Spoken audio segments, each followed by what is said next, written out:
Not seeing a whole lot for the graveyard matchup besides those two cards, so these spell pierces I think are gonna have to carry. Got it. Got it. Yeah, I would agree that there's not a lot of graveyard hate. I think the hammer player looks set up to try to beat a lot of interaction. There's a sort of fire and ice in the main deck. Yes. And that is pretty typical. When you're playing at Isle Central games, I feel like my opponents have interaction more than in a lot of my other tournament locations. There's a lot of fair gamers in here. When you get your John Gosses of the world, swirling around with his 5-color pile here, you're gonna have to, pack some extra fair cards because you're gonna run into people like him at some point. Yep. Yeah. So we'll see if that punishes Tyler a little bit playing against one of the unfair players. Yep.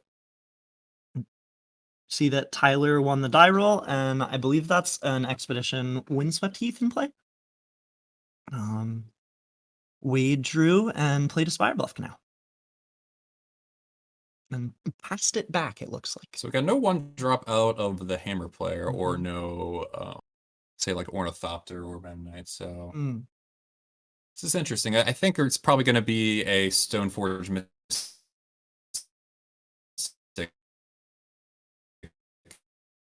type of hand. Wade wants to see here for sure. Awesome.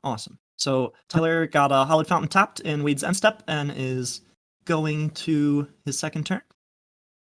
Plays, I believe, another fetch land. Yep. Going to the graveyard, shortcutting that because we're going to cast a Stoneforge Mystic anyway. Need to get something else from our deck. And here, I guess, if he knows what Wade is on, which it looks like Wade is Murktide right now, that's what you would expect. I think if he knows he's on Living End, I think Cauldron might be the pick here. Okay. We see what he did. It's a Colossus Hammer? Okay. Yes. That's also fair. Yep. And then Wade cycled, it looks like a Windcaller even? Yep. Wade showed him that one, yeah. It's not in the stock list either. That's kind of a product of Cutting Grief. We get to play. And the Stoneforge Mystic got flying. Yep. Oh, yeah. Yeah. One of my favorite plays is give your guy flying, block on my Brazen Bar. Nice. That's come up like twice, maybe. Nice. Wade pays 2 life to cycle a Street Wraith there, draw a card, and then another Street Wraith. So Wade should be at 16. And looks like maybe we're digging for a land. I may have seen a Steam Vents or something. I think he might be doing this to see if he had another cycler and if he should shock his land. That's usually the play pattern. Got it. Doing it here. Okay. So it looks like we did get a shock from the land there, down to 14. And over to Tyler's third turn. So I did see a Brazen Bar hanging out for Wade. So no matter what, I think Wade won't die here because Tyler can't protect his thing and kill him this turn. So. Got it. I believe that's another land from Tyler and an activation of Stoneforge Mystic. And then we're gonna put in. I don't think that was a hammer. Yep. That was a Cauldron that was in his hand. Okay. Yep. So this is kind of the path for Tyler, but Wade will need to brick here, or Tyler will need to have one of his 2 spell pierces. Right. And then Wade's just gonna bounce now, which I'm totally okay with. That makes sense. Don't take 5. Yeah. It depends on Wade's hand too. Like if Wade doesn't have a Cascader in hand, I see the Steam Vents hanging out, so he definitely has the 3rd land. Awesome. Maybe he just wants to have a little bit more time. And he knows how the matchup goes. You actually kind of weirdly do win the long game. Okay. So. And Tyler, post-combat, fetching another plains. I believe is that Sigarda's Aid? Probably. Looks like the position that would be. I think we're going to work on the glare. Oh, it's a Springleaf Drum. Okay. Awesome. And we're over to Wade's third turn. Wade drew and then played a Steam Vents, taken 2. So Wade may have seen a person. I definitely saw a Living End, unfortunately. And pass back to Tyler. So hopefully we do have that Violent Outburst. Tyler, I believe, played an Urza Saga, put a counter on it. And a Pure Steel Paladin. We only have 2 artifacts, now we have 3, so he's going to Play the draw card. Mm-hmm. So we can get busy if we like. Wade will go to 1 if Wade has nothing. Okay. Oh, actually, never mind. The Culture will equip. Yes. They both have equip 0. So hopefully, there we go. Violent Outbursts. Mhm. And this is the best part. Is it? Yes. Yeah? Yeah, so Wade knows. See, me and Wade are enjoyers. Oh, that was a tiny one. We are enjoyers of flipping the cards over very slowly. Just Yeah. First of all, we don't want to get a warning. That's like the lamer reason. But second of all, there's a lot of nice sea creatures. You just want to look at them. Yeah. So yeah, Wade also he agrees with me. That is the best part of playing Living End. So yeah, resolving Living End there. Tyler has to sacrifice his Pure Steel Paladin and Stoneforge Mystic, and Wade gets to put Windcaller Aven and the 2 Street Wraiths in play. Yeah. And we'll be going to combat and attacking for 10, right? That is 10 points of damage. So Windcaller Aven's a 4/3. 4/3 flyer. Yep. Awesome. And it's kind of the biggest difference too with Cutting Grief is you'd be playing Architect's Will on the spot. And not only is it just like one less power, is a flyer, and this especially this matchup means a lot. Absolutely. So post board we cut a number of Strip River Winders, and that's considered one of the best cyclers in the deck. But like that against this and Yawgmoth, the boards sometimes just get too ground up, so you just want to maximize on your flyers. Awesome. So then over to Tyler's turn. Tyler drew, put a counter on his Urza Saga, and is having a nice think. We haven't really been able to see Tyler's hand, but even if there was mana up last turn, so. And Wade has lethal here in the air with the Brazen Borrower hanging out. So Tyler's going to need to have some amount of Gingerbread action. There's an Agonjo hanging out. That I suppose out as well. Okay. Looks like Tyler played a Nettle Cyst. Nettle Cyst, yeah. And another land. That's the Agonjo. Okay. So we played that for land? I believe that is. So maybe Tyler didn't realize the Brazen Borrower hanging out. Because looking at his deck list, I think that's the only way he gets out of this. And it was on the table. It was on the table, yep. And yep, writing's on the wall, and Wade will pick up the game. So I'll let you go with the Hammer sideboard first. Okay. So as you mentioned, there were a Lavinia and a Relic. Those are obvious adds, interacting with Living End, not costing any mana, and the Graveyard. How do you feel about people bringing in a card like Sanctifier Envec against you? I hate it. Okay. I think maybe it's kind of reasonable if Grief is in your deck, but obviously this is not open deck list. So, but I think even at that point, I still wouldn't bring it against normal Living End. I don't think it does enough. It's not really the game you want to be playing either. You just want to kill them out of the Hammer type deck, I think. You just want to have a hate piece that's a true hate piece, not like this kind of in between, Maybe I'll snag some Street Wraiths or some Griefs when they hit the graveyard. But that's the only cycler / evoke creature you're going to be exiling that because it's just black and red creatures. So I would leave them there. I would side in, I think, just the home runs, and I think that's about it. Nothing's too special here. Path to Exile and like removal spells seem like a losing absolutely. proposition. Yeah. I mean, I could maybe see it if you feel like if you're cutting a bunch of equipment, maybe these. I think you still want to keep these Blacksmith Skulls in your deck actually because you want to protect your home runs, your Lavinias of the world. So yeah, I think he's just going to be cutting some of these slow equipment, siding in these 2 cards, and that'll be that. Awesome. Now on Wade's side, I have a sideboard guide in my pocket. Wonderful. So how will Wade be sideboarding, right? So how will Wade be sideboarding? All right, so let me give you the sideboard rundown. We got 1 Brazen Borrower, 3 Dead Gone, 4 Endurance, 1 Force of Vigor, 2 Foundation Breaker, 2 Nimble Obstructionist, and 2 Subtlety. And this is what we'll be sideboarding. So we will be siding in 2 Foundation Breaker, 3 Dead Gone, 1 Brazen Borrower, 1 Force of Vigor, and we'll be taking out 4 Force of Negation, 1 Strip River Winder, and 2 Substance. Awesome. So I guess to go on that, Subtlety is not really how you want to be playing these games is kind of weird. It's not the cards that matter as much. And Force may also seem kind of weird to take out too. But I just felt that my game against actually getting hammered was just so good with like between Dead Gone, all these naturalizes and stuff that I didn't. There weren't the cards I cared about. The cards I cared about were, say, Lavinia. Those are the cards I cared about the most.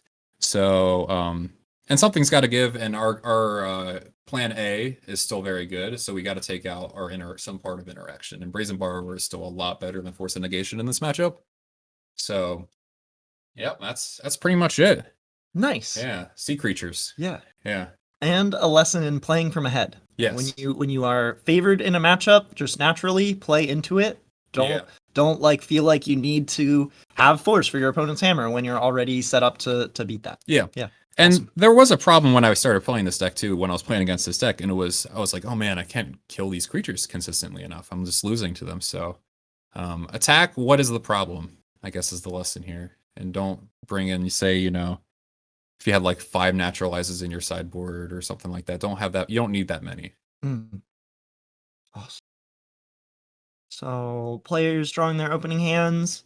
I believe Tyler would have chosen the play. Seems wise. After being down a game. So we see him start with the Plains and an Esper Sentinel. That's a good start for Tyler for sure. And Wade is, he's from a different era. He still doesn't. He's like, I know what that card does, but I'm not sure. He's got a little ring rust on him. Got it. Yeah. Got it. I did see a Dead Gone hanging out in the hand of Wade. Okay. So we'll see how he feels about his hand. He's just gonna hit it right now. Okay. This tells me that Wade has a lot of interaction in his hand. That's what this tells me. And I do see at least a Sky Turtle hanging out there, maybe a Curator or two. So Wade did go down to 18 off the Steam vents to do that. And then we're back over to Tyler. Yeah, Esper Sentinel's going to get a card at some point. It's really hard to, play this matchup and not give Esper Sentinel a card because the matchup is all about using your mana. So you really don't have the time. We see Tyler go down to 18 off of his own Hallowed Fountain and play a Pure Steel Paladin. Back over to Wade. Lightning fast.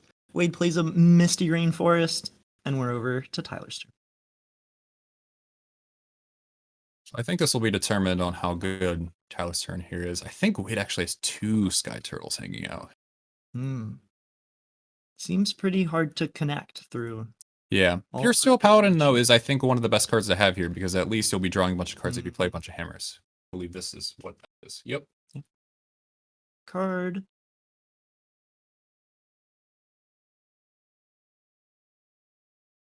Maybe a Shadow. There's a little bit of a glare. There might be a Shadow Spear in the mix of there. That's the only other card that could be a 1-mana equipment that makes Pure Steel Paladin draw a card. And ooh, wow. Okay. Hammer and Spear. Okay. And then probably a Springleaf Drum because that's the position he put it in last time as well. Which does give us Metalcraft, and those equipments have equip 0. Yep. And so I believe Tyler would then attempt to move to combat. Yeah, it seems wise. Yeah. And which makes Wade act, fetching a breeding pool, I believe, going down to 15. Well, something Wade could have done there, which I may have preferred, is in the middle of some of those 1-mana cards bouncing the Pure Steel, maybe. It's very close. Because something like Ginger Brute could be hiding out. That could be kind of annoying. This is definitely the safest play. Just letting him draw the cards. And, oh, okay. Just going to cycle Waker Waves. Got it. Did Tyler attack? I assumed that we are in the beginning of combat step. No, we're on Wade's turn now. Maybe Tyler did not attack. Tyler just missed that Pure Steel Paladin. I think I may have figured it out. Is Springleaf Drum is there? Maybe he's holding up for a Spell Pierce. That is playing very standard. Yeah. But that is something that I'm not sure if it's right or wrong, but I think that's what Tyler has here. Got it. So Wade is untapped on his turn then, and does not look to have the 3rd land. Yep, that's the key. And not sure whether Tyler will feel like he can go for it, but he does have lethal on the table with Inkmoth Nexus. Yep.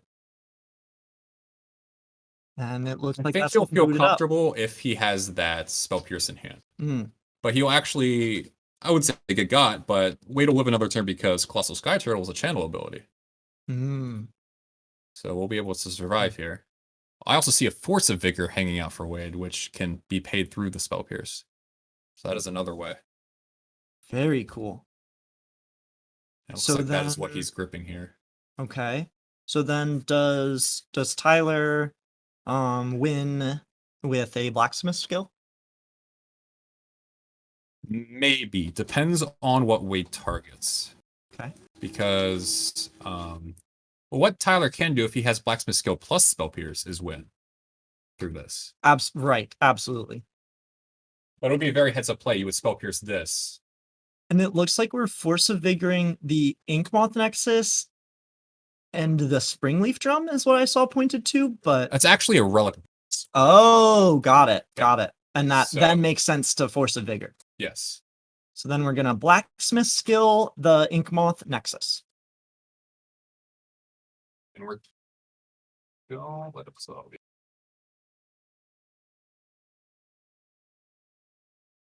Give it. So yes, blacksmith skill did go to resolve, and then before the force resolved, we saw Tyler pop Relic of Progenitus. Wade unfortunately made a mistake. He should have Sky Turtle response to the Yep. Blacksmith skill. Yep. So we're gonna see the game end right there. And yeah, like you said, needed to be in response. That creature had hexproof. I guarantee you Wade has never seen that card in his life. Mm. So Mm.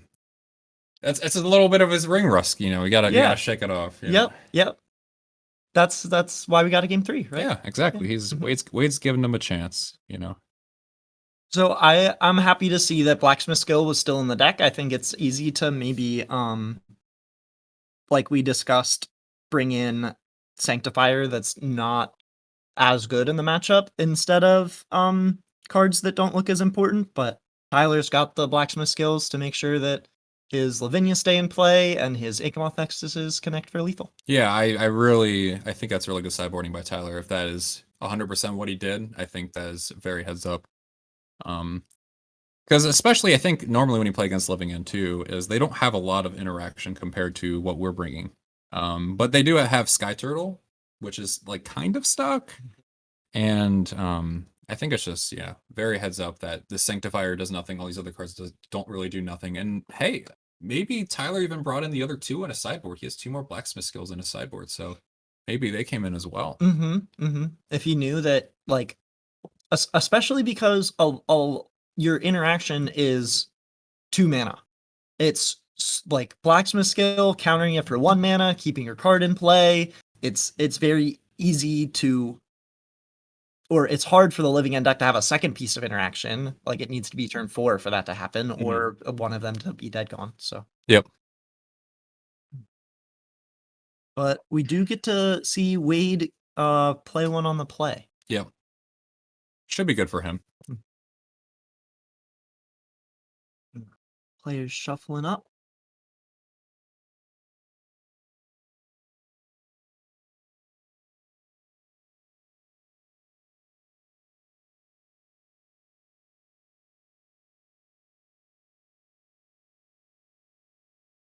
Are you a hammer liker, I guess, a hammer praiser, I enjoy Hammer as part of the metagame. Okay. I would probably enjoy playing Hammer. I've played Infect in the past, for a competitive season, and just enjoy creature aggro decks, or like creature combo type things. And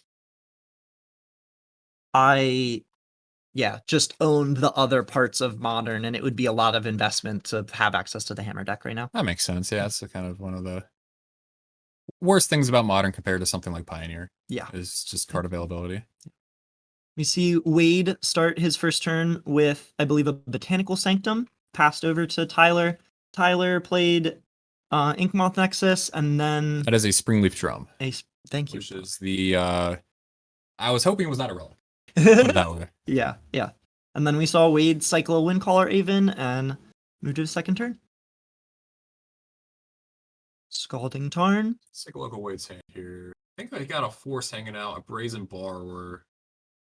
Not sure if I saw a Cascade spell, but I did see a third land. Good news. Third land. Always good. Yeah, we like third land. Tyler on his second turn played fetch land. And then we're going to fetch and cast a Stoneforge Mystic. Yep. 17 off our Hallowed Fountain, and I believe that was a hammer, but Glare is our greatest enemy right now. Yeah. It'll be fixed in future rounds, but I believe that's a hammer. Yep, that is a hammer. Awesome. Of Colossus. Or Colossus Hammer, not a hammer of Colossus. One of them costs 1, Mhm. and that joke's not going to land. Yeah. Never mind. We're going into Wade's third turn here, and so in Tyler's end step, he's going to fetch Shock and probably cycle some cards. Maybe. So there's something Wade could do. If he has a turtle, he could bounce the Stoneforge if he's worried about a Spell Pierce and maybe go off the Shardless Agent. I'm not even sure if that's a good play, but that's something he could do. Okay. But I'm not even sure if Sky Turtle's a card in his hand. He's gonna... Okay, I like this first. We're gonna go Hunting with Street Wraith first. So at 15. Believe that was a Shardless Agent picked up. I mean, Cycle a River Winder. River Winders, you know, the borrower. So we have a lot of interaction in our hand.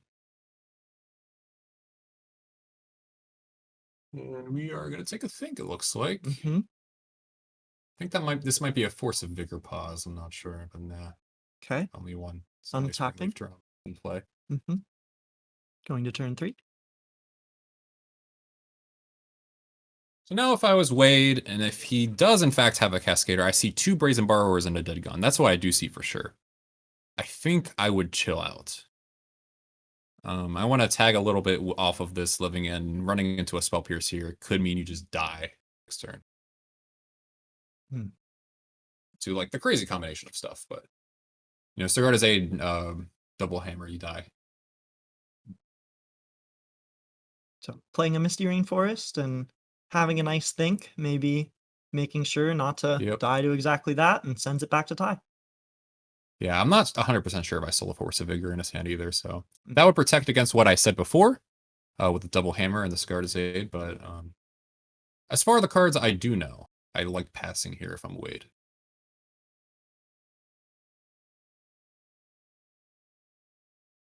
Awesome. So Tyler in his first main phase having a nice think. And I think Tyler's got definitely the harder position of like, how do I play this game? For Wade, I think it's pretty streamlined. You know, if I'm gonna die, I'm gonna cast these interactive spells, and Wade's gonna take a good old look at Sigarda's Aid. I love him so much. He's so funny. Wade's a good time. Yeah. Absolutely. We are a little bit too chaotic during team events, as you experienced Baltimore. Sometimes we forget we're playing a match and we're just kind of yelling at each other. But I do think you recognize this with your third. Yeah. Your third is the most centering. Stoic as can be. Albert Liao. If you ever see him smile, it's like seeing a rainbow. That's actually not true. He smiles quite a bit. Yeah. Ever see him laugh, maybe. He doesn't more than like a little giggle or chortle or something. Like, he doesn't even give the courtesy laugh. And you know what? Good for him. He's authentic. Yeah. Believe after playing the Sigarda's Aid, Tyler passed not having a third land, and then we saw Wade fetch an island with the Misty. So a lot of things I think are coming up Wade's corner here. Thinking about maybe just hard casting a borrower, getting busy. Ooh. Yeah. What's up? What you gonna do about that one? Yeah. This really forces Tyler to, put the gas on. And this is the like late game I was talking about sometimes. Is like you have this inevitable living end thing, but like you could just play your brazen borrowers and stuff and just attack them. Yep. Well, you just have a bunch of interaction. I did see a violent outburst come off the top there, which is very, very good. Much better than Shardless Agent because you get to use it in combat. Hmm. And Wade did go down to 10. Yep, cycling the that is Fury. a notable number. Yeah. Yeah. Attacking for 3. Brazen Borrow would not block the Stoneforge Mystic. That's for sure. Yes. Wade gonna go to 8. Probably not that much different than 10. Not much difference, yeah. Outside of some chip damage, maybe a Cauldra or something, which looks like he has covered. And we're going to just put in the Colossus Hammer off of Stoneforge Mystic. This plays around Force of Negation, so I do like this play a lot by Tyler, but they are out of our deck. But this forces Way to do something, and you have mana on your turn to possibly protect. Got it. And I believe that was off of Sigarda's aid giving the equipment flash, Yeah. because Tyler did only have 1 mana. Could not activate. And we do have the Force of Vigor. Nice. We can do that, and I would like the Sigarda's aid.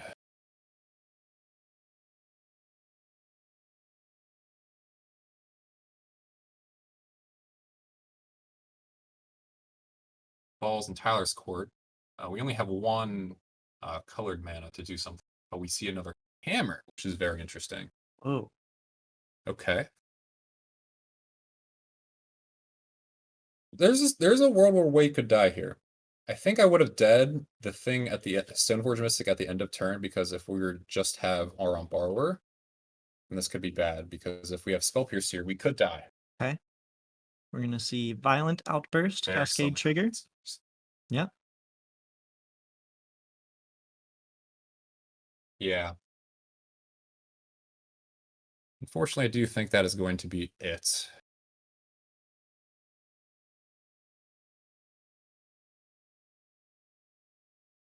Wow. Yep. Some great gameplay there. Yes. That was exciting.